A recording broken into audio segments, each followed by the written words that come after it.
Your phone battery dies. Again. 3 hours after charging. It worked perfectly for 2 years, then suddenly started failing right after that software update. Coincidence? Apple admitted they deliberately slow down older phones. On purpose. To make you buy new ones. But that's just the tip of the iceberg. For 100 years, every major company has been secretly engineering your stuff to break. And they've turned it into a science. I'm going to show you the actual meetings where executives plan when your stuff dies, the psychological tricks that make you crave upgrades, and the environmental disaster this creates. But first, what's the oldest working thing you own? Drop it in the comments. Because after this video, you'll understand exactly why you don't own more things like it. Geneva, 1924. The world's biggest light bulb companies are meeting in secret. Not to compete, to conspire. Early light bulbs lasted 30+ years. The Centennial light in California has burned for over 120 years straight. This was a business disaster. The Phoebus cartel. Every bulb would die after exactly 1,000 hours. They created inspection committees to fine anyone making longer-lasting bulbs. It's like if every car company secretly agreed that engines would fail after exactly 50,000 miles, then marketed the unreliability as innovation. Every software update that slows your phone, every printer that dies at 18 months, every appliance that breaks 1 day after warranty, it's all following the 1924 Phoebus playbook. Think about this, your great-grandparents' refrigerator lasted 40 years. Yours will last maybe 8. That's not progress, that's planned failure. But light bulbs were just the beginning. What happened next created the psychology of disposable everything. And it starts with making you hate things that work perfectly. We're still working perfectly after 30 years. The Centennial light in California has been burning continuously since 1901, over 120 years. This was a disaster for business. You sell someone a light bulb that lasts 30 years, they only buy one bulb every 30 years. Company goes bankrupt. So the Phoebus cartel made a pact. All light bulbs would be deliberately engineered to fail after exactly 1,000 hours. Not 999, not 1,001, exactly 1,000. They created inspection committees. Secret testing labs. Any manufacturer who made bulbs that lasted longer would be fined. Members who cheated were expelled from the cartel. But here's the genius part, they didn't present this as corporate greed. They marketed it as innovation. New, improved bulbs. Brighter, more efficient lighting. Sound familiar? It should. Every software update that slows your phone, every printer that stops working after exactly 18 months, every appliance that breaks 1 day after the warranty expires, it's all following the Phoebus playbook. Think about your current phone. How long have you had it? 1 year? 2? Now think about your grandparents' rotary phone. That thing worked for decades. The difference isn't technology getting worse. It's technology being deliberately designed to fail. But light bulbs were just the beginning. What happened next created the entire foundation of modern consumer psychology. 1955, GM executive Harley Earl says something that reshapes capitalism: our job is to hasten obsolescence. Not make cars break, make people want to throw away working cars. 1957 Chevrolet. Mechanically identical to 1956. Same engine, transmission, everything. But they added tail fins and changed the grille colors. Suddenly, anyone driving last year's model felt outdated, embarrassed, left behind. Your brain is hardwired to crave novelty. New things trigger dopamine, the same chemical involved in drug addiction. Companies literally weaponized your brain chemistry. It's like if McDonald's convinced you that yesterday's perfectly good sandwich was socially unacceptable to eat. Fashion industry perfected this. In 1920, people wore clothes for decades. By 1950, magazines convinced people that last season's clothes were shameful. Brutal honesty time: how many things in your house did you replace not because they broke, but because you felt like you needed the newer version? Count them. Today's tech companies don't even pretend. Apple releases new phones specifically to trigger your dopamine addiction, knowing your current phone works perfectly. But psychological tricks are optional, you can resist. So they created something you can't resist. Digital death clocks. Built into every device you own. Inside your printer is a chip. It's counting every page, every scan, every copy. When it hits 18,000 pages, your printer commits suicide. Waste ink levels too high. That's what your screen says. The printer refuses to work, even though it's mechanically perfect. Repair tech Marcus Rivera discovered you can reset the chip with simple software. Printer immediately works perfectly again. There was never any waste ink problem. Every major printer brand does this. Canon, HP, Epson, Brother, they all have death clocks. Your smartphone is worse. Apple programmed iOS updates to slow down old phones. They call it battery management. It's actually upgrade manipulation. Internal Apple emails revealed executives discussing how much they could degrade performance without triggering complaints. They have formulas for making your phone feel obsolete.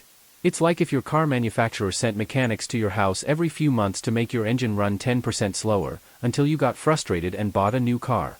Think about your phone right now. Remember how fast it felt when new? Now it's sluggish, right? That's not wear, that's software sabotage. Americans throw away 400 million electronic devices yearly.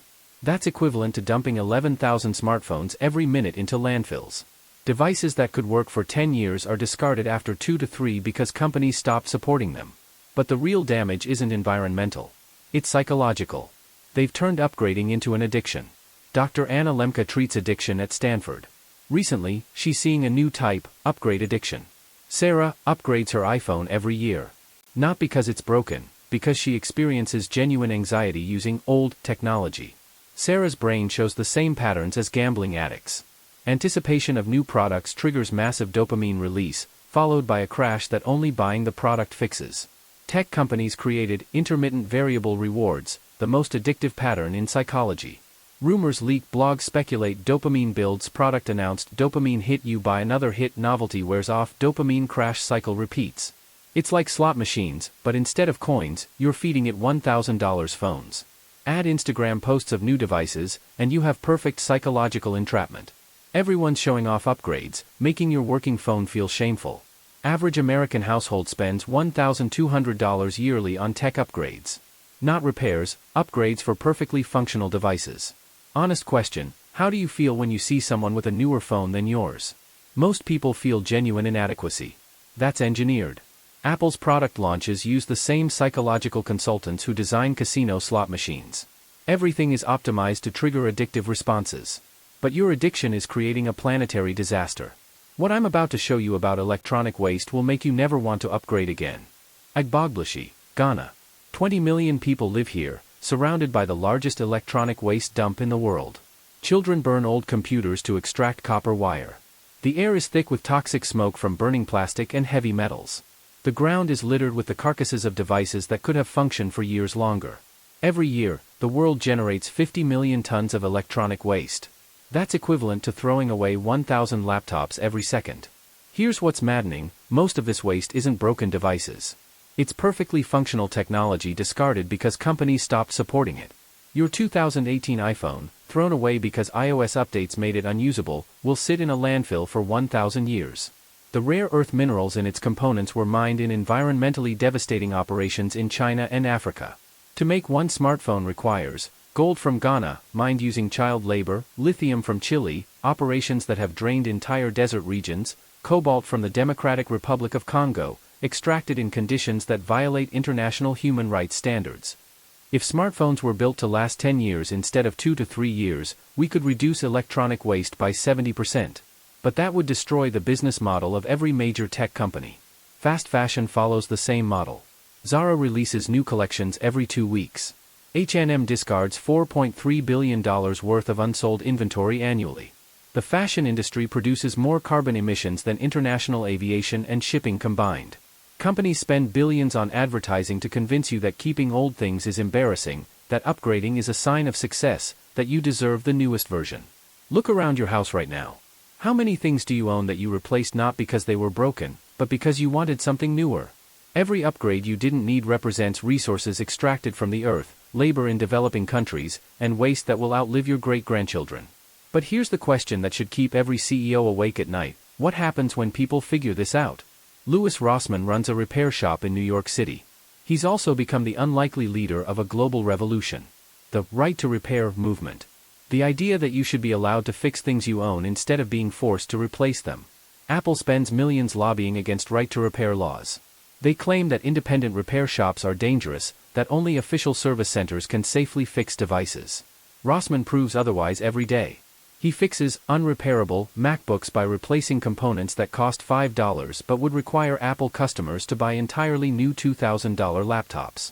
Something is changing. YouTube channels teaching device repair are exploding in popularity. People are keeping cars longer. Vintage and secondhand clothing sales are growing faster than fast fashion. Dr. Tim Jackson, author of Prosperity Without Growth, argues that younger generations are beginning to see constant upgrading as wasteful rather than aspirational. Companies are panicking. They're introducing sustainability marketing while simultaneously making products even harder to repair. It's called greenwashing, using environmental messaging to hide anti-environmental practices. But you have more power than you realize. Every time you choose to repair instead of replace, keep an old device functional instead of upgrading, buy used instead of new, you're voting against planned obsolescence. Let's return to James and his iPhone from our opening story. After the Apple battery scandal broke, James did something revolutionary. He got his battery replaced for $29 instead of buying a new phone for $1,000. His broken iPhone worked perfectly for 3 more years. That's the secret they don't want you to know. Most of the things you think are obsolete aren't. Your brain has been trained to crave novelty, but your devices are built to last much longer than companies admit. So here's your challenge. For the next month, every time you want to replace something, ask yourself one question: do I need it, or was I programmed to want it? Because if everything you own is designed to break, how much of your happiness is designed to break too? How much of your satisfaction with life depends on getting the next thing, and the next thing, and the next thing? Drop a comment and tell me, what's the oldest working item you own? How long have you had it? And what would happen to consumer culture if everything was built to last that long? Because the companies that design your desires have forgotten something important. The most revolutionary act in a disposable society is keeping things that work. Share this video if it changed how you think about the things you own. Because the only way to break the cycle of planned obsolescence is to break the psychology that makes it profitable.